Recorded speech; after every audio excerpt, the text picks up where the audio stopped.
falls.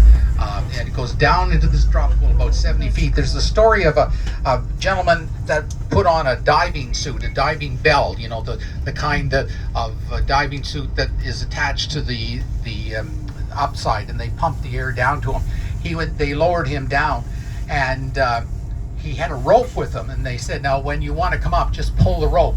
So they let him down a little bit into the water, and the rope was pulling and everything, and one fellow said, it looks like he wants to get up. Well, the other fellow said, well, we just let him down there. He doesn't want to come up yet. So they let him down even more, and then the rope was really pulling, just wildly, you know, frantically. It was pulling. So the fellow said, he wants to come up. So, well, let's see. And they pulled him up. When they pulled him up, his hair, he had black hair when he went down. When they pulled him up, his hair turned white. He was so frightened. He thought he had seen his last days, because down in this drop pool, there were boulders down there that were being turned around about the size of automobiles. They were just being flipped around like pebbles because of this water coming over and coming back up again, and that's what causes all that white turbulence.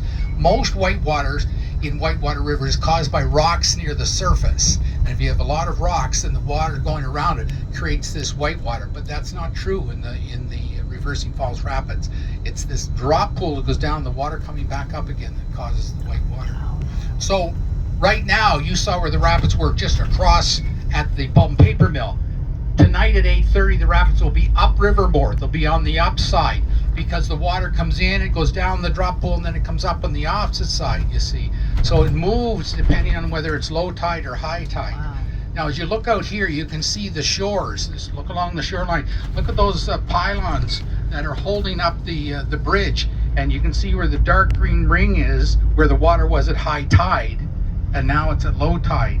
And the special design of this wharf for the Coast Guard, as we come along, they build a square around a concrete pier so that the wharf can go up and down. We're almost there yet, just be another minute. But again, if you look at that green on those concrete pylons that are holding the bridge up, and you can see where the green was, and there's the Coast Guard pier. You see how the dock is around that concrete, and see how the ramp comes down, and it rolls back and forth depending whether the tide's up or down, and you can see how much it's fallen. This next facility is the HMCS Brunswicker.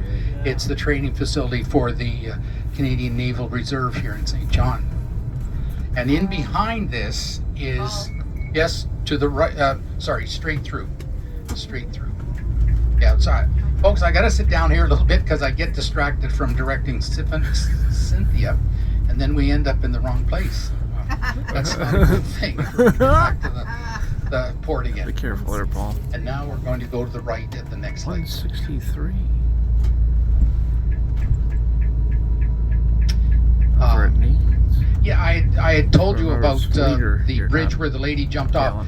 Up here on the driver's side of the coach, you can just see through the trees the brick house, 3-story brick house that was built by Count de Bury back in the early 1900s. He was a count that came from Belgium, fell in love with a young girl here in the city of St. John, and built that house for them to live in. And they had big dining rooms, parlors, and they used to invite the neighbors to come in, have dinner with them, and then they'd have a little 4-piece orchestra, and they'd be dancing afterwards. And this young couple was invited to supper one night, and they were having a lovely time dancing now after the supper, and by and by the young woman had to go to the powder room, and when she came back, her boyfriend was dancing with another woman.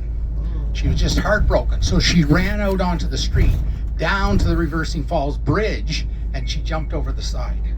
She was so distraught that she thought he was the one. He was going to be her man, but no, we're going to go straight through here.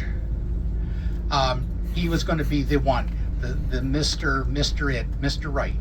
And when he wasn't, she was just heartbroken, and she jumped over the edge of the bridge.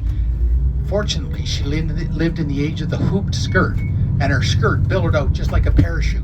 She drifted down to the water just as a fishing boat was coming underneath it, landed on the deck of the boat, married the captain, and lived happily ever after. Welcome to St. John, the land of the happy ending story, folks.